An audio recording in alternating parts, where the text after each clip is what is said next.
Assalamualaikum warahmatullahi wabarakatuh. Perkenalkan, nama saya Raditya Rizal Yusuf akan membahas mengenai pengertian fanonisme.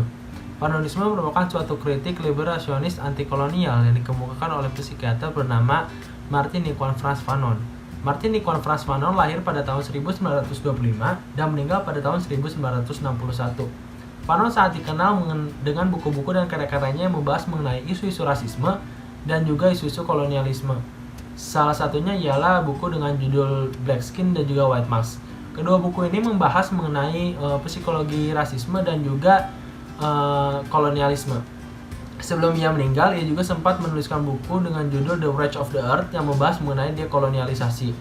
Dari penjelasan saya tersebut, kita dapat menyimpulkan bahwa Fanon sangat aktif dalam menuliskan karya-karya dan buku-buku mengenai dominasi kolonial yang ada dalam diri seseorang.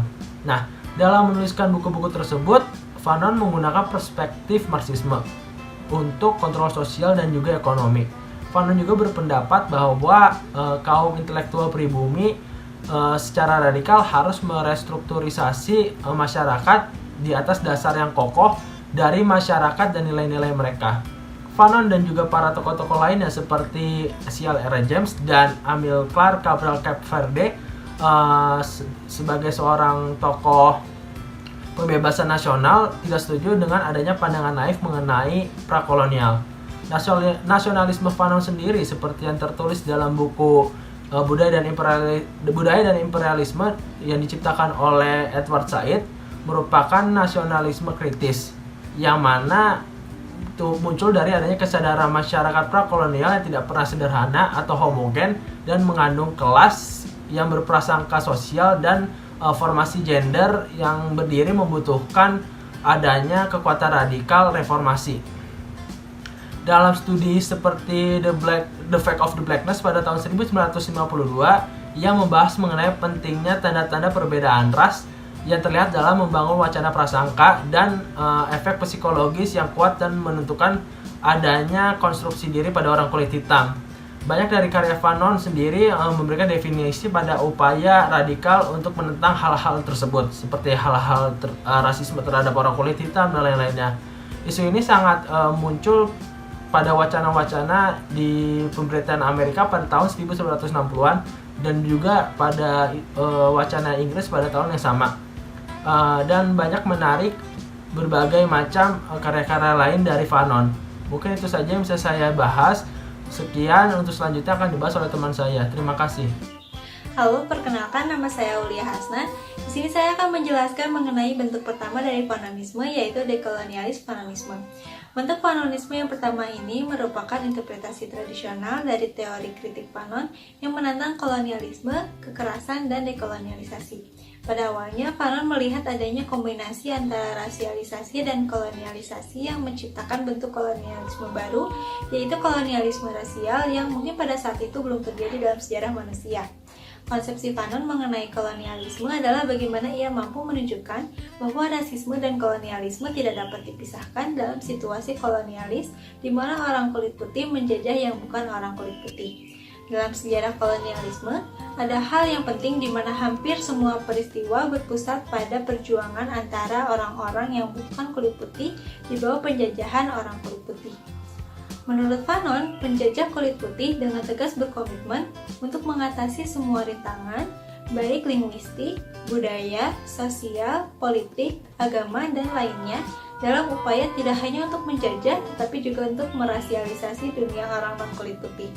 Dari perspektif Fanon, ciri paling khas dari kolonialisme rasial ini adalah kenyataan bahwa kolonialisme ini saling terkait dan terjalin dengan rasisme yang secara ideologis mendasari adanya pembagian dunia menjadi manusia kulit putih dan non-kulit putih yang secara bersamaan menciptakan adanya supremasi kulit putih.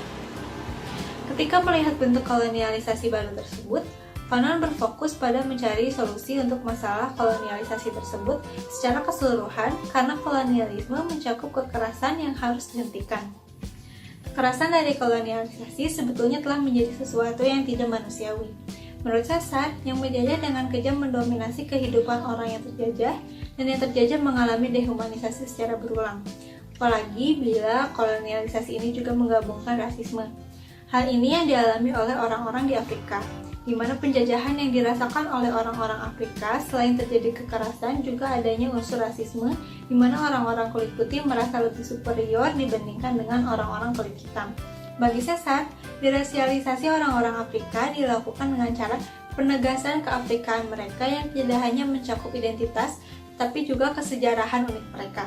Sekian pemaparan materi mengenai bentuk panelisme pertama dari saya. Kemudian akan dilanjutkan dengan bentuk panelisme selanjutnya, yaitu antirasis panelisme. Halo semua. Nah, kalau misalnya sebelumnya teman-teman di bagian video lainnya udah membicarakan mengenai pemikiran Fanon pada topik tertentu, di bagian video ini aku akan membicarakan mengenai pemikiran Fanon pada topik rasis atau dalam teori Fanon's Anti-Racism Theory. Yang mengatakan pemikiran Fanon pada isu rasis. Nah, rasisme ini kan masih menjadi suatu bentuk fenomena yang masih kita lihat dalam masyarakat kita ya. Kalau misalnya mengutip dari pengertian yang disampaikan oleh Human Rights and Equal Opportunity Commission mengatakan bahwa rasisme ini menjadi sebuah bentuk ideologi yang menyatakan pernyataan mitos perihal kelompok ras dan etnis lainnya yang merendahkan kelompok atau etnis tersebut. Nah, rasisme ini dapat kita lihat dari pergerakan politik apartheid yang dimulai dari kolonialisme bangsa barat yang bergerak ke bagian dunia Afrika. Jadi meskipun pergerakan politik apartheid ini sudah selesai secara periodisasi, namun kita masih merasakan adanya bentuk rasisme yang masih ada dan berkembang. Seperti misalnya kita lihat rasisme yang dirasakan oleh masyarakat Papua, rasisme yang dirasakan oleh mahasiswa Papua, juga kematian George Floyd di Amerika itu masih menyadarkan kita bahwa rasisme ini masih ada dalam masyarakat. Nah, melihat masih adanya bentuk rasisme, terutama yang dialami oleh orang kulit hitam, Fanon ini memberikan pemikirannya terhadap hal ini. Sebagai seorang revolusionaris, psikiatris, dan intelektual, Fanon juga memberikan pemikirannya mengenai rasisme. Fanon menyesuaikan dengan konteks pengalaman dan kondisi masyarakat kulit hitam, khususnya yang berada di Afrika, yang saat itu mengalami kolonialisme besar-besaran. Nah, untuk membahas rasisme dan antirasisme yang disampaikan oleh Fanon ini sangat berkaitan juga dengan konsep humanisme dan eksistensi. Bagi Fanon, eksistensi manusia tidak pernah didahului oleh esensi tertentu, melainkan eksistensi manusia adalah sesuatu yang didapatkan saat menjalani kehidupannya. Jadi manusia berinteraksi dengan orang lain dan lingkungan sekitarnya yang kemudian membentuk eksistensi ini, yang kemudian juga menghasilkan sorotan dari yang lainnya. Bagi Fanon, sorotan tersebut dalam konteks ini misalnya sorotan tersebut dibuat oleh orang kulit putih terhadap orang kulit hitam menyimpan sebuah relasi kuasa antara kolonial dan koloni. Nah, sorotan dari pihak kolonial terhadap orang kulit hitam ini seakan-akan menyatakan eksistensi orang kulit hitam sebagai makhluk yang terbelakang dan perlu diperadabkan. Jadi jadi dari hal ini kita bisa mengetahui bahwa menurut Fanon, sorotan dan stigma rasisme yang dirasakan oleh orang-orang kulit hitam ini disebabkan oleh adanya sejarah kolonialisme. Kolonialisme dari orang kulit putih lah yang memberikan pembenaran terhadap seluruh pernyataan mengenai kulit hitam lewat standar moral, nilai, politik, bahasa. Fanon memandang bahwa praktik subordinasi tersebut berpangkal pada kepentingan ekonomi yang juga berakibat pada munculnya kelas-kelas sosial. Gagasan revolusi Fanon banyak dipengaruhi oleh analisis ekonomi politik Marxisme. Nah, mungkin bedanya pemikiran Fanon dari Marxis ini, bagi Fanon, revolusi Afrika mungkin bila seluruh elemen perjuangan anti kolonial ini bersatu, termasuk juga pada lumpen proletariat yang definisi disampaikan oleh Karl Marx. Semua persatuan ini kemudian bisa diikat untuk membentuk perjuangan berdasarkan ideologis yang sama. Jadi dalam hal ini Fanon mengatakan bahwa revolusi tersebut bisa terjadi lewat nasionalisme yang menyatukan mereka. Jadi bagi Marx dan Fanon, revolusi bukan lahir dari peradaban dan kehancuran, sebaliknya, revolusi adalah awal peradaban baru dan merupakan titik pijak yang positif untuk mengembalikan kembali semangat humanisme dan terbangunnya masyarakat yang berkeadilan anti rasisme. Nah, sekian materi yang dapat saya sampaikan, dan jika saya dapat simpulkan dari pemikiran Fanon terhadap topik rasisme ini atau anti-rasisme ini, yaitu Fanon menggambarkan fenomena rasisme ini melalui penggambaran konsep dari humanisme, kolonialisme, dan juga eksistensi untuk memperlihatkan adanya bentuk rasisme yang sebagian besar dirasakan oleh orang-orang kulit hitam, dan menurut Fanon untuk menyelesaikan masalah rasisme yang dialami oleh orang kulit hitam ini perlu ditingkatkan dengan adanya rasa nasionalisme bagi orang-orang kulit hitam dan melalui pergerakan revolusionarisme. Sekian materi yang dapat saya sampaikan. Mungkin materi selanjutnya akan disampaikan oleh teman saya. Terima kasih. Perkenalkan, nama saya Rahmat Fauzan, 3 digit NPM terakhir 066, akan menjelaskan secara singkat dan sederhana mengenai Marxist-Fanonism. Marxist-Fanonism ini terikat satu sama lain sehingga dapat saya jelaskan Marxist itu apa, Fanonisme itu apa, lalu mengaitkan keduanya secara mengelaborasikannya juga, sehingga yang dapat disebutkan Marxist-Fanonism itu seperti apa sih. Nah, untuk pertama-tama saya akan menjelaskan apa itu Fanonism ya. Fanonism itu merupakan hasil konsekuensi logis berupa dekolonialisasi terhadap kolonialisasi. Nah, kalau berdasarkan perkuliahan teori hubungan internasional yang telah saya dapatkan, saya memahami bahwa fanonisme ini memiliki dampak psikologis terhadap native atau masyarakat yang dijajah. Nah, sehingga perasaan yang mungkin timbul dalam diri native ini adalah perasaan inferior, di mana nilai-nilai yang mungkin dibawakan oleh penjajah dianggap lebih baik. Oke, dan kerangka berikutnya yakni Marxis. Saya menjelaskannya bahwa Marxis ini adalah kerangka pemikiran sistem ekonomi global, politik ekonomi global, yang mana akarnya strukturalisme, dan ini memiliki ide-ide mengenai kelas sosial. Nah, kelas sosial yang sering disebutkan seperti proletar dan bourgeois ya, sangat terkenal. Nah, sistem berbicara tentang sistem Marxis berarti berbicara tentang sistem kapital. Dalam hal ini manipulasi sistem kapital ini mempunyai tujuan untuk memanipulasi ideologi kapitalis, yang mana dalam hal ini bisa diadaptasikan atau gimana ya, dijadikan salah satu proses dalam kolonialisasi, yakni manipulasi ideologi kapitalis. Nah, tujuannya itu untuk melegitimasi sistem ekonomi kapitalis. Sama halnya saja kayak Glory Gospel ya. Nah, ini yang dikejar oleh penjajahan waktu itu. Nah, berikutnya kelas proletar tidak hanya dieksploitasi oleh supremasis atau penjajahan ras kulit putih yang supremasis, tapi juga oleh kapitalisme. Nah, jadi sistem ekonominya pun kan belum tentu suatu native ini udah mengadaptasi kapitalisme. Nah, tapi begitu berdatangan penjajah membawa nilai-nilai kapitalisme, ya mereka terpaksa mengadaptasinya. Dan berikutnya, dampak yang difokuskan dalam upaya dekolonialisasi Marxist-Fanonism ini adalah sistem sistem kapital yang asalnya muncul dari kolonialisme diadaptasikan, sehingga bagaimana caranya ini tuh menjadi sistem kapital milik warga lokal atau native. Hanya saja ini kan tetap berasal dari kolonialisme, cuman kayak diadaptasikan sedemikian rupa, kayak kearifan lokal atau kayak gimana, pokoknya diadaptasikan. Nah, itu yang menjadi dampak, sehingga ini tuh sebuah rangkaian proses di mana postkolonialisasi itu terjadi. Sekian dari presentasi saya. Mohon maaf apabila ada kekurangan. Dilanjut dengan presentasi berikutnya. Baiklah, sekarang saya akan menjelaskan secara singkat mengenai salah satu bentuk dari fanonisme, yaitu feminis fanonisme. Feminis fanonisme sendiri berasal dari teori dekolonisasi dan pembebasan perempuan oleh perempuan dan laki-laki Afrika yang berasal dari berbagai dunia dan diasporan, yang mendeskripsikan dan mendefinisikan diri mereka sebagai pejuang perempuan, feminis kulit hitam, maupun feminis Afrika. Dalam banyak karyanya, Fanon memiliki hubungan yang kontradiktif, kontroversial, dan sering diperdebatkan dengan feminisme dan studi-studi mengenai perempuan. Komitmen Fanon terhadap pembebasan perempuan memiliki keterkaitan yang besar dengan komitmennya pada dekolonisasi revolusioner, sosialisme demokratis, dan pembebasan manusia. Dalam teks-teksnya, Fanon kadang membela hak-hak dan pembebasan perempuan, tetapi di lain waktu, tanpa menyadarinya, ia justru berbicara bukan mengenai dekolonisasi dunia dan pengalaman kehidupan perempuan, tetapi rekolonisasi dunia dan pengalaman hidup perempuan tersebut.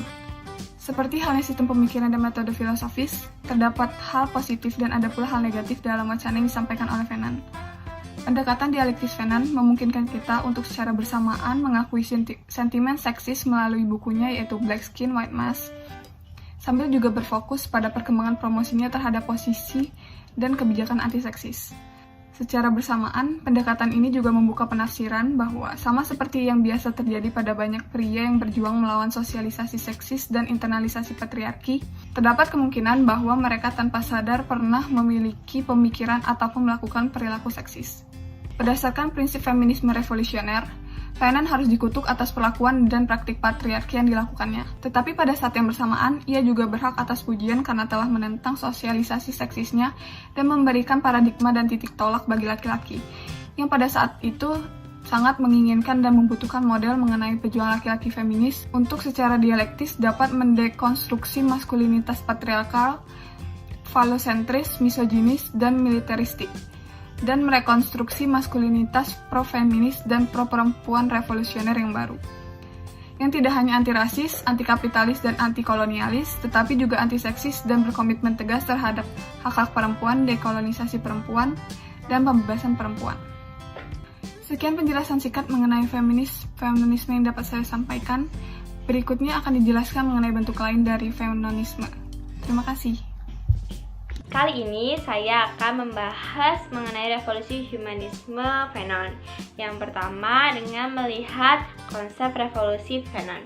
Bagi Fanon, revolusi adalah proses transformasi diri dan sosial, dekolonisasi sejati, dan pembebasan sejati sebagai upaya rasial terjajah mengubah diri mereka dan masyarakat mereka dengan berusaha untuk memutuskan hubungan mereka dengan kolonial ras dan berusaha memulihkan kembali sejarah dan budaya asli mereka.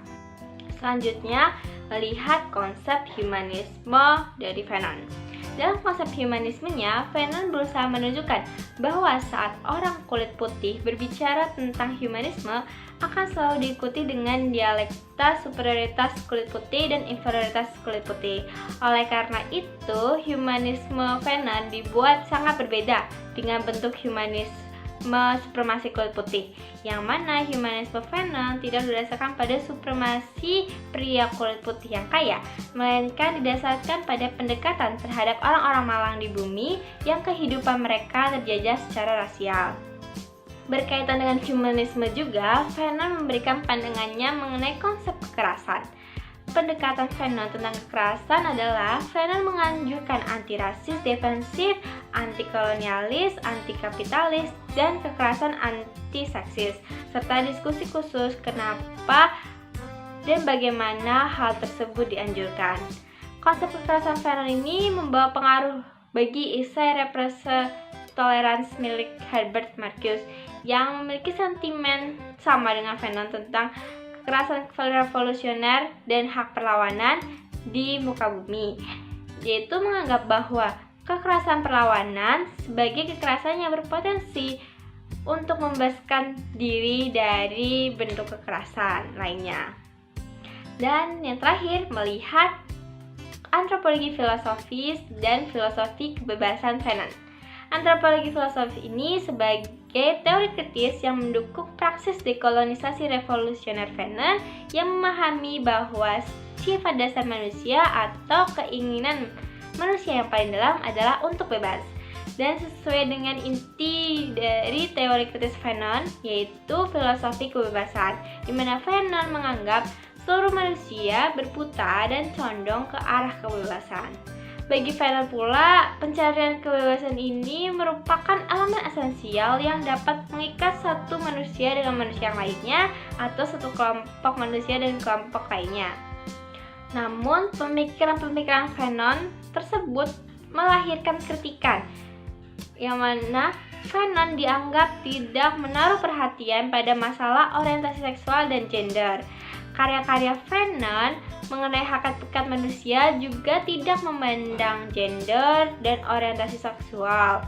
Kemudian karya Fanon juga dianggap kurang dalam hal dekolonisasi perempuan dan pembebasan perempuan. Tetapi meskipun memunculkan kritik dari berbagai pihak, humanisme revolusioner Fanon ini tetap dianggap relevan dan membantu para ahli teori kritis kontemporer dalam upaya mereka untuk menghubungkan kembali humanisme otentik ke dalam dekolonisasi revolusioner mereka yang berbeda. Sekian penjelasan dari saya mengenai revolusi humanisme Fanon. Sebelumnya perkenalkan, nama saya Afiatin Nurrohma dengan NPM akhir 075. Di sini saya akan menjelaskan kelompok sosial yang diidentifikasi oleh Fanon.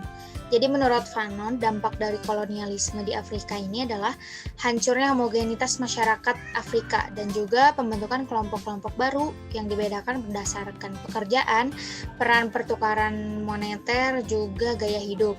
Nah, Fanon mengidentifikasinya menjadi 4 kelompok, yaitu lumpen proletariat, petani, pekerja berserikat, dan juga borjuasi nasional. Yang pertama adalah kelompok lumpen proletariat. Jadi pada awalnya istilah ini digunakan oleh ahli teori Marxis untuk merujuk pada kalangan kelas bawah yang tidak berpikir dari kalangan masyarakat yang dieksploitasi oleh kekuatan reaksioner dan kontra-revolusioner. Kemudian Fanon mengadopsinya menjadi istilah sosiologis dan memberikan konsep yang digunakan secara analitis. Jadi Fanon menambahkan karakter revolusioner pada kelompok lumpen proletariat dengan catatan apabila kelompok sosial ini mendapatkan panduan dan pengorganisasian yang tepat. Hal ini didukung oleh pengamatan Fanon pada gerakan kemerdekaan di Afrika. Salah satunya adalah pergolakan politik di Nigeria yang menunjukkan bahwa penggunaan politik dapat juga dilakukan oleh kelompok seperti perusuh, germo, dan pengangguran. Dan Fanon juga menambahkan bahwa kelompok ini bisa juga menjadi elemen kontrarevolusioner apabila tidak diorganisasikan oleh kekuatan yang progresif. Yang kedua adalah kelompok petani. Fanon sendiri memandang bahwa kelompok petani ini merupakan revolusioner yang sejati. Dan secara sistematis, kaum tani diabaikan oleh sebagian besar propaganda yang dikeluarkan oleh partai-partai nasionalis. Dan jelas bahwa di negara-negara kolonial, kelompok petani ini menjadi yang pertama di antara yang tereksploitasi. Yang ketiga adalah kelompok pekerja. Di negara-negara kolonial sendiri, para pekerja ini menjadi yang kehilangan segalanya dan merepresentasikan pecahan dari bangsa yang terjajah. Dan Fanon menggabungkan kelompok pekerja menjadi satu kelompok homogen yang disebut dengan istilah proletariat.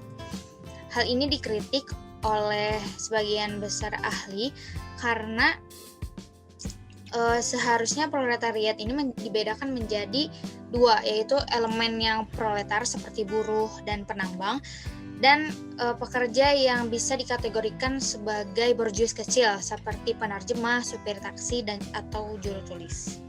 Kemudian yang terakhir adalah kelompok borjuasi nasional. Fanon memberikan kritik terhadap borjuasi nasional yang terkenal di Afrika sebagai kelas menengah nasional yang mengambil alih kekuasaan pada akhir rezim kolonial yang adalah kelas menengah terbelakang. Fanon memandang borjuasi nasional ini, kelompok ini, merupakan alat kapitalisme. Hal ini berkaitan dengan konspirasi neokolonialis internasional terhadap negara-negara Afrika yang ternyata kaki tangan dalam konspirasi ini merupakan borjuasi nasional Afrika itu sendiri. Dan yang menarik adalah evaluasi yang diberikan oleh Fanon bahwa borjuasi nasional Afrika telah melalaikan tanggung jawabnya terhadap masa rakyat Afrika. Dan yang menarik dari evaluasi Fanon mengenai hal ini adalah bahwa borjuasi nasional Afrika dianggap telah melalaikan tanggung jawabnya terhadap masa rakyat Afrika dan dapat dikatakan mereka telah gagal memberikan rakyat modal intelektual dan teknis yang mana mereka dapatkan melalui universitas kolonial. Maka apa yang terjadi pada dasarnya merupakan kegagalan kepemimpinan dan administrasi kolonial serta struktur sosial politik yang harusnya ikut bertanggung jawab atas kegagalan ini. Mungkin cukup sekian penjelasan dari saya, lanjut ke penjelasan berikutnya. Hello, this is Safina Marcelita speaking. So basically what I want to do now is to give you guys some mega short explanations about Black British Independent Cinema. Soal apa sih sebenarnya Black British Independent Cinema itu, terus kemudian apa posisinya dalam pendekatan fanonisme yang udah selama hampir 20 menit terakhir kita omongin bareng-bareng. Oke, kita mulai aja. Mengutip dari Stuart Hall, Black British Independent Cinema ini merupakan sebuah usaha pergerakan dalam mencari bahasa baru yang meliputi usaha mengganti dan membalikkan kode audiovisual dari ras kulit hitam. Atau setidak-tidaknya usaha menantang representasi sosial, budaya, ideologi, dan visual dari bagaimana orang-orang berkulit hitam ini dipotret di dalam sinema Inggris pada masa pasca perang. Kemudian, film-film yang berada dalam kategori ini dianggap membawa gaya dan praksis baru ke dalam dunia sinema pada masanya, dengan karakternya identik dengan teks dokumenter dan berbalut kritik sosial. Of course, everything is their way to end their essential black subject gitu. Film-film seperti Hansproth Songs, terus juga The Passion of Remembrance itu adalah dua contoh film yang termasuk ke dalam the Black British Independent Cinema ini. Terus kemudian apa sih sebenarnya kaitan dari si sinema-sinema ini ke pendekatan fanonisme yang udah kita bicarain itu? To start, fanonism no doubt has had a profound influence on Black British filmmakers and visual artists as a whole, which of course includes the Black British Independent Cinema. Fanonisme menjadi satu pendekatan yang menyatukan bahasa-bahasa politis dengan petilasan elemen-elemen yang puitis, di mana memori terkait suatu peristiwa dikaitkan dengan sejarah, yang pada akhirnya sejarah ini akan berkaitan dengan polisemi tertentu dari ingatan, keinginan, fantasi, dan kebahasaan. Melalui bahasa yang sedikit lebih mudah untuk kita pahami, jejak-jejak fanon dalam Black British Independent Cinema ini ada pada metode terapi simbolisnya yang kental dengan kritik psikoanalisisnya terhadap suatu subjek dengan suguhan puisi politis dan analisis psikologis yang melampauinya. Salah satu gagasan dari fanonisme adalah mengakui rasisme hadir dan hidup sebagai satu fisik yang utuh, yang merujuk kepada eksistensinya sebagai tipe identifikasi tertentu dibandingkan hanya sebagai ornamen instrumen belaka.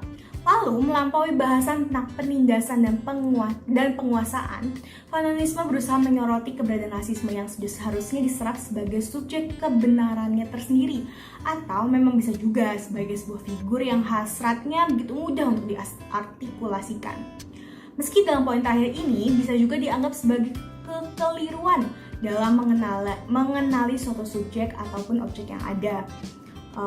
Perlu dicatat di sini bahwa ide penyerapan mengarah kepada penyerapan yang terjadi dalam bawah sadar ya, bukan yang mereka lakukan, bukan yang manusia lakukan secara sadar gitu. Sehingga all together, fanonisme dalam kasus Black British Independent Cinema ini mampu diakui secara aksiomatis sebagai the ambivalence of identifications and desire, yang pada masanya kata ambivalensi ini di periode itu ya kerap digunakan untuk menggarisbawahi persimpangan kompleksitas antara ras, kelas, serta gender dan seksualitas dalam sinema Inggris. Ya, gitu aja sih sebenarnya penjelasan dari kami soal fanonisme terkait dengan keberadaannya di teori hubungan internasional. Kalau kayak gitu, karena kita udah ngejelasin, sekian. Terima kasih, sampai jumpa kembali.